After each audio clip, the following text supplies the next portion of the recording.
सभी स्टूडेंट को मेरा नमस्कार।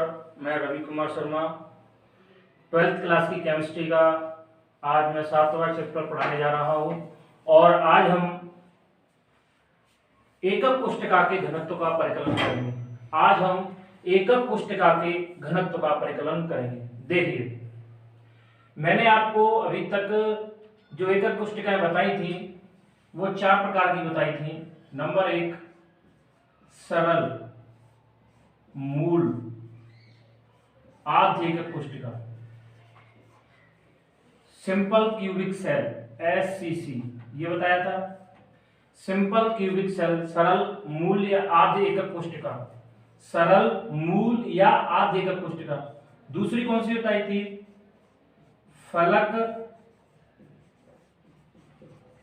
केंद्रित एकक कोष्ठिका यानी फेस सेंटर्ड सेल FCC।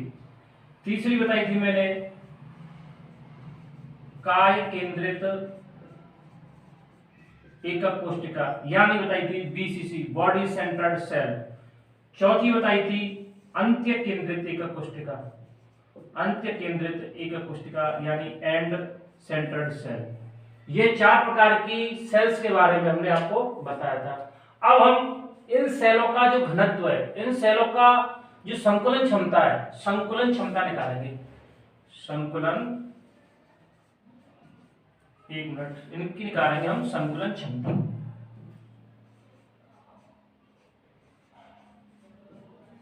संकुलन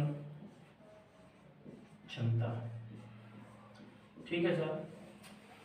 सबसे पहले मैं आपको सरल या मूल या आध एकक कोष्ठिका की संकुलन क्षमता बताऊंगा, उसके बाद फलक केंद्रित, काय केंद्रित, इनकी बताऊंगा।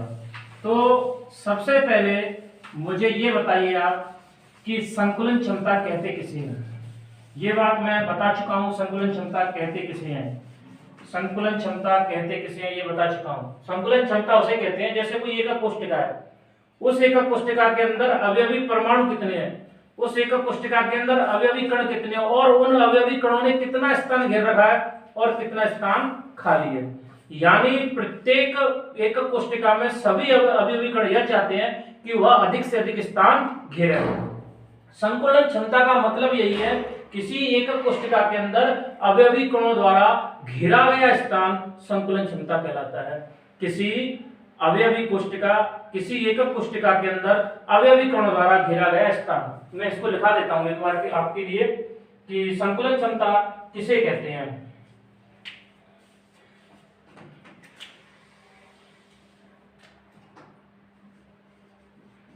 किसी एकक कोष्ठिका में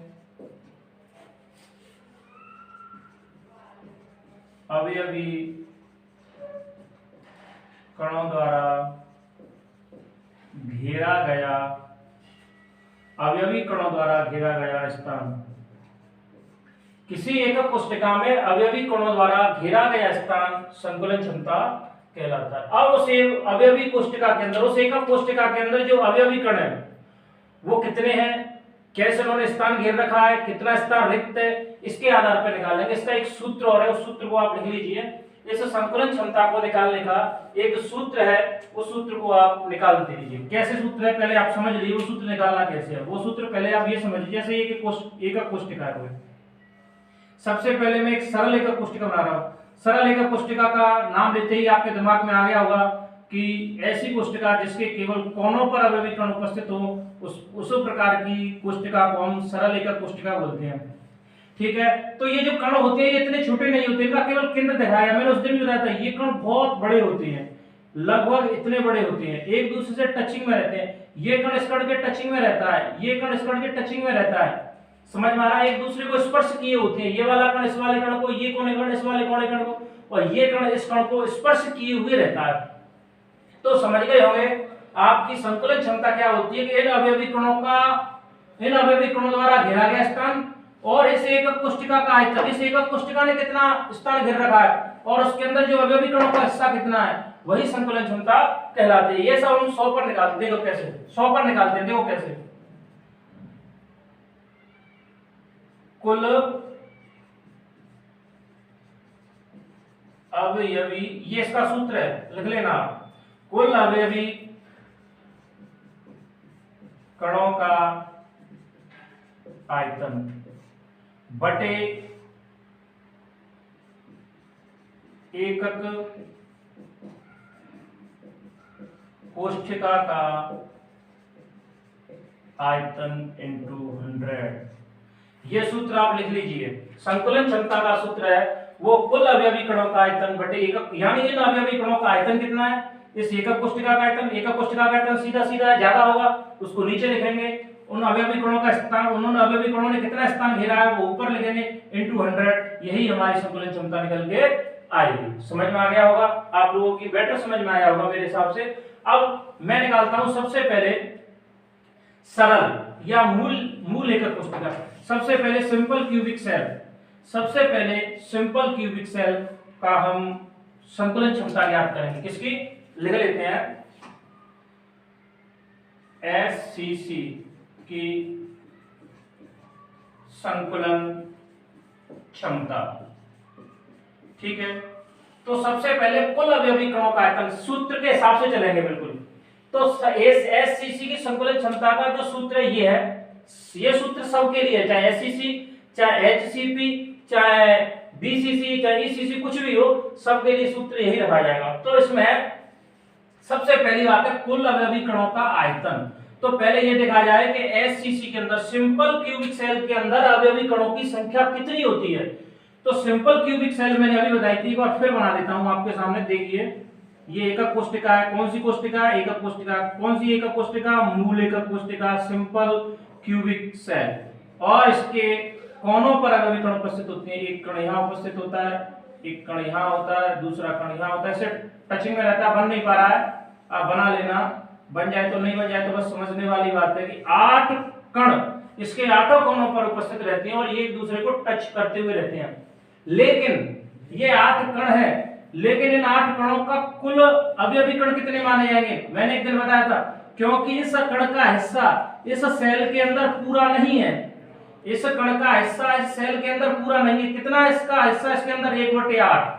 एक कण का 1/8 हिस्सा इस सेल के अंदर होता है। समझाया भी था, कैसे समझाया था मैंने उस दिन बताया था, आपको ध्यान हो तो मैंने बताया था कि जैसे ये कोई एकक कोशिका, इसके कोनों पर यहाँ कोई कण उपस्थित है, जैसे एकक कोशिका के यहाँ कोई कण उपस्थित है यहाँ पे, तो उसका हिस्सा इस कोशिका के अंदर कितना होगा, वो 1/8 होगा। क्यों 1/8 होगा वो समझ लीजिए। एक देखो, एक कोशिका ये रही, एक कोशिका मैं इसके सामने रख दूं, देखिए एक कोशिका इसके सामने रख दी मैंने, ठीक है। अब ये कण क्या हुआ, ये कोने का 2 भागों में बट गया, ठीक है। अभी और देखो, अभी और क्या होता है। अब मैं इसको ऐसे बना दूं, ये अभी भी कण बन गया आधा, और 2 इधर से लगा दूं मैं, तो इससे अभी कण का हिस्सा इसको उसका कितना हो गया, 4 हो गया। क्यों, 1 2 3 इधर लगा दिया, इधर लगा दिया, तो 4 भागों का 4 ही उसके ऊपर रख दो। तो यानी एक कोशिका के अंदर, इस एक कोशिका के अंदर एक अवयवी कण का हिस्सा 1/8 होता है। ये बात तो मैं समझा चुका हूं, एक बार फिर मैंने आप लोगों को बताई है। तो इसका हिस्सा 1/8, इसके अवयवी कण कितने होते हैं, कुल अवयवी कण कितने हैं इसके अंदर, 8। तो पूरी सेल के अंदर अवयवी कणों की संख्या केवल 1 आएगी। सिंपल क्यूबिक सेल के अंदर अवयवी कणों की संख्या है वो 1 आएगी, ठीक है। तो कुल अवयवी कण 1 इंटू कण का आयतन, एक कण का आयतन, ये कण क्या है, गोला, गोले का आयतन आप जानते हैं क्या होता है, 4/3 पाई आर क्यूब, ठीक है। एक गोले का आयतन कितना है, 4/3 पाई आर क्यूब, ये होता है, सबको पता है, बहुत अच्छी बात है। और एकक कोशिका का आयतन, एकक कोशिका, ये एकक कोशिका है, ये एकक कोशिका, इस पूरी कोशिका का आयतन क्या होता है वो समझिए आप। ये जो सेल है, ये पूरी सेल एकक कोशिका, ये जो घन है उसका आयतन क्या होता है, तो घन का आयतन आप जानते हैं, ये घन है तो घन का आयतन क्या होता है, भुजा का क्यूब। इसमें अवयवी कणों की संख्या फिलहाल मैंने यहां लिख दिया केवल एक, इसको समझ लो। अवयवी कण एस, यहां लिख देता हूं, एससीसी के अंदर अवयवी कण कितना आया, 1। एससीसी के अंदर अवयवी कण कैसे आए वो बता दिया। अब इस एकक सेल का आयतन, कौन सी एकक सेल, ये घनी एकक सेल, इसका आयतन, घन का आयतन जानते हैं आप, भुजा का क्यूब होता है। अब इस सेल की जो मैंने भुजा है वो मान के चलो ए मान ली। भुजा कौन सी है, कोई सी भुजा मान लो, सारी भुजा इसकी बराबर होती है। ये भुजा है पूरी मान के चलो, ये वाली एक भुजा है, ये इसको मैंने ए मान लिया। ये वाली भुजा भी ए होगी, सारी भुजाएं होंगी ए क्योंकि बराबर होती हैं। तो ए, तो भुजा माना भुजा ए, माना भुजा ए। तो एक सेल का आयतन होगा वो क्या होगा, यहां होगा, लिख सकते हैं ए क्यूब। समझ में आया होगा। माना भुजा ए, तो एकक सेल का आयतन, भुजा की जगह ए रख दो, ए क्यूब आ गया। तो एकक कोष्ठिका का आयतन तो आ गया अपने पास ए क्यूब, एकक कोष्ठिका का आयतन अपने पास आ गया ए क्यूब। अवयवी कणों का आयतन, अवयवी कण आ गया हमारे पास एक। तो एक कण मतलब, एक कण का मतलब है एक गोला।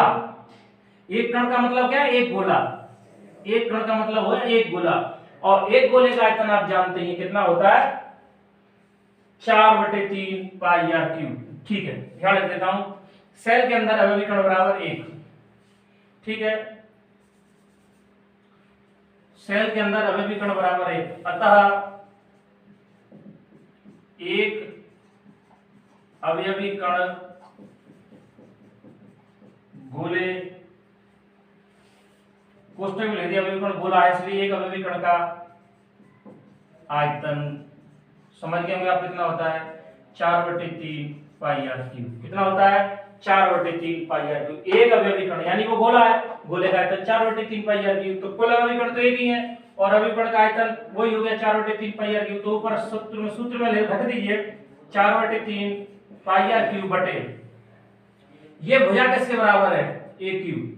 भुजा किसके बराबर, ए क्यूब। अब कैसे भी करके चलो मैं यहाँ ए क्यूब लिख देता हूँ इंटू 100, ये संतुलन क्षमता आ गई। लेकिन ये कटेगा कैसे, संतुलन क्षमता निकले कैसे।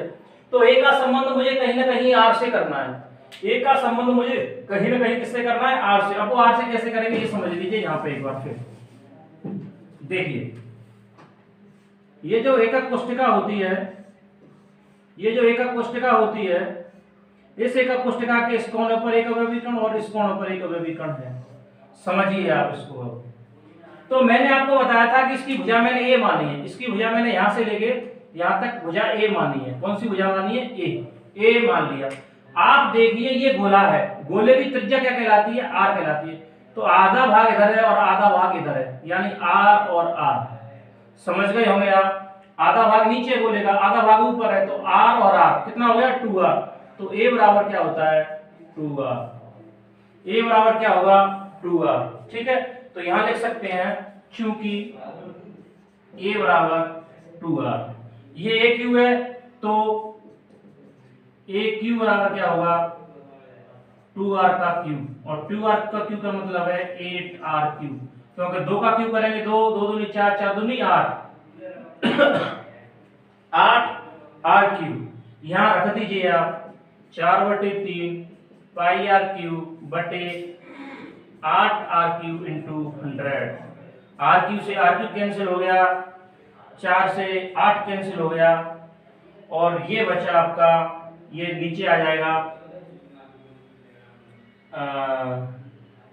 ये नीचे आ गया, तो ये बचा π/6 इंटू 100। ये बचा π/6 इंटू 100, और जब इसको सॉल्व करोगे तो उत्तर आएगा 52.4%। उत्तर आएगा 52.4%।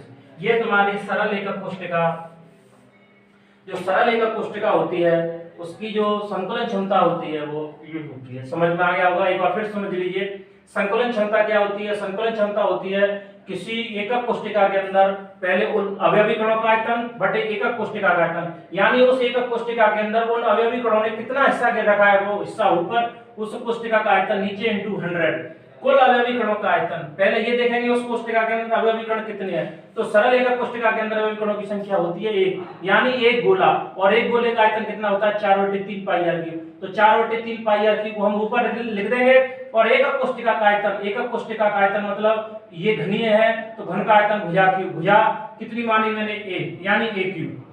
अब 4/3 पाई आर क्यूब कण का आयतन ऊपर लिख दिया, एकक कोष्ठका का आयतन भुजा क्यूब ए क्यूब नीचे लिख दिया इनटू 100। अब ए और आर का संबंध निकालना है, तो कैसे निकालेंगे? जब मैंने भुजा को ए माना और आपको बताया कि इस भुजा पर दो अवयवी कण उपस्थित है और दोनों का आधा आधा हिस्सा होता है, यानी आर इधर और आर इधर, यानी 2r होता है, 2r बराबर a।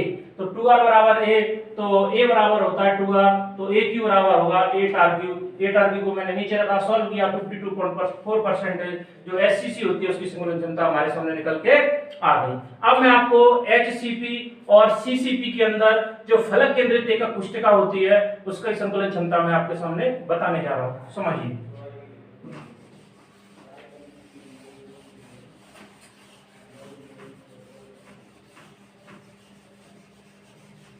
देखिए, ये थी सरल या एकक कोष्ठिका या सरल घनीय जालक की जो संकुलन क्षमता होती है उसके अंदर, उसके बारे में मैंने आपको बताया था सरल या घनीय एकक कोष्ठिका के अंदर। अब मैं बता रहा हूं आपको एचसीपी, पहले बताया था सरल, घनीय एकक कोष्ठिका के अंदर मैंने बताया था आपको